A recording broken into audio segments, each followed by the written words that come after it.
Baik, bismillahirrahmanirrahim. Assalamualaikum warahmatullahi wabarakatuh. Perkenalkan, nama saya Nurmadina Ismail dari kelas Gizi A angkatan 2022 dengan NIM B04-22365.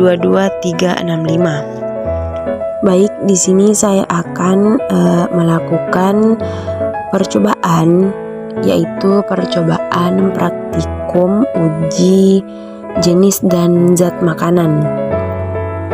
Baik, yang pertama itu uji amilum. Adapun alat dan bahannya yaitu alatnya gelas plastik dan pengaduk. Kemudian bahannya ada 9. Yang pertama betadin, kemudian putih telur rebus, selanjutnya nasi, pisang, kentang, margarin, tempe, tepung tapioka, dan kemiri. Kemudian adapun cara kerjanya, yang pertama haluskan semua bahan.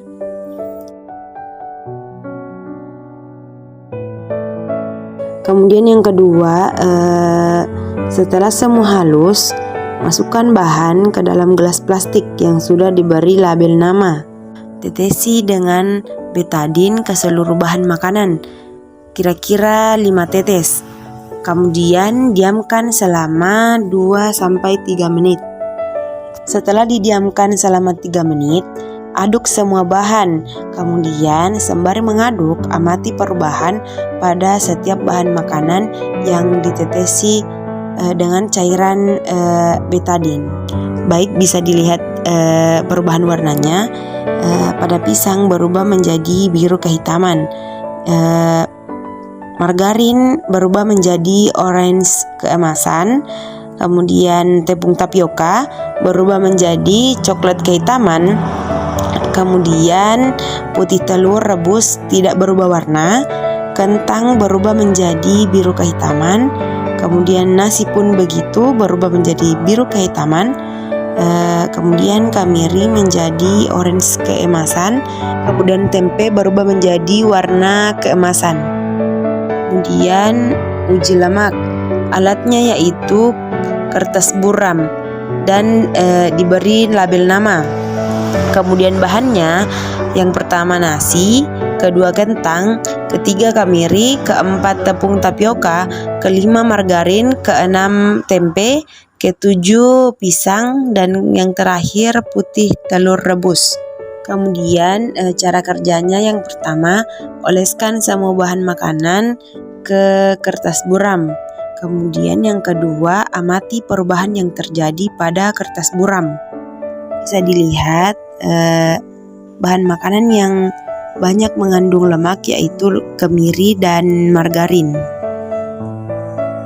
Kemudian selanjutnya uji vitamin. Alatnya gelas plastik, pengaduk, dan pisau.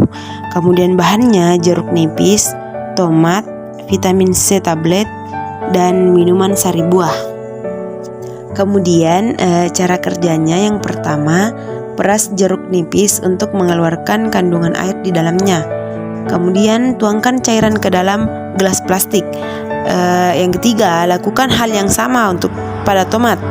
Kemudian yang keempat, untuk vitamin C tablet, tuangkan air pada gelas plastik dan tetesi betadin kira-kira 5 tetes.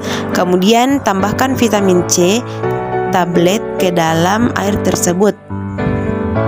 Kemudian yang kelima, tetesi semua cairan dengan betadin kira-kira 5 tetes. Kemudian amati perubahan dari semua bahan. Setelah saya mengamati semua bahan makanan, semuanya mengandung vitamin C karena semua bahan uji tadi menghilangkan cairan iodin. Kemudian selanjutnya uji protein. Alatnya yang pertama kompor, kemudian panci, yang ketiga gelas kaca. Bahannya yang pertama cuka, yang kedua putih telur, yang ketiga susu, yang keempat minyak, dan yang terakhir kecap. Kemudian cara kerjanya, yang pertama nyalakan kompor serta panaskan air hingga mendidih. Kemudian masukkan semua cairan ke dalam panci yang berisi air hangat menggunakan gelas kaca. Kemudian yang ketiga, tambahkan cuka 7-15 tetes ke dalam cairan. Kemudian amati perubahan yang terjadi pada cairan. Kemudian saya akan membacakan hasil pengamatan. Yang pertama, uji amilum. Sebelum percobaan, semua bahan belum berubah warna. Setelah percobaan, nasi berubah menjadi biru kehitaman, pisang berubah menjadi sedikit coklat tetapi dominan biru kehitaman. Kemudian tepung tapioka berubah menjadi coklat kehitaman dan terdapat gumpalan-gumpalan. Kemudian margarin berubah menjadi orange keemasan. Kemudian putih telur rebus tidak berubah warna. Selanjutnya kentang berubah menjadi biru kehitaman.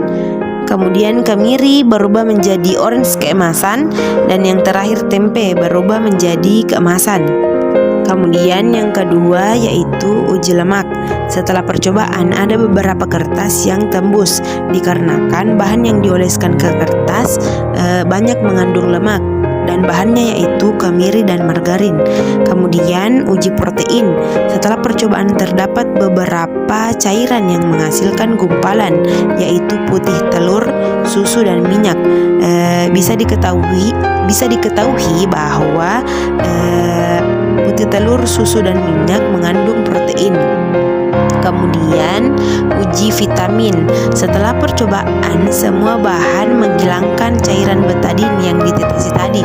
Jadi kesimpulannya bisa dilihat bahwa semua bahan tadi mengandung vitamin C. Kemudian saya akan membacakan kesimpulan.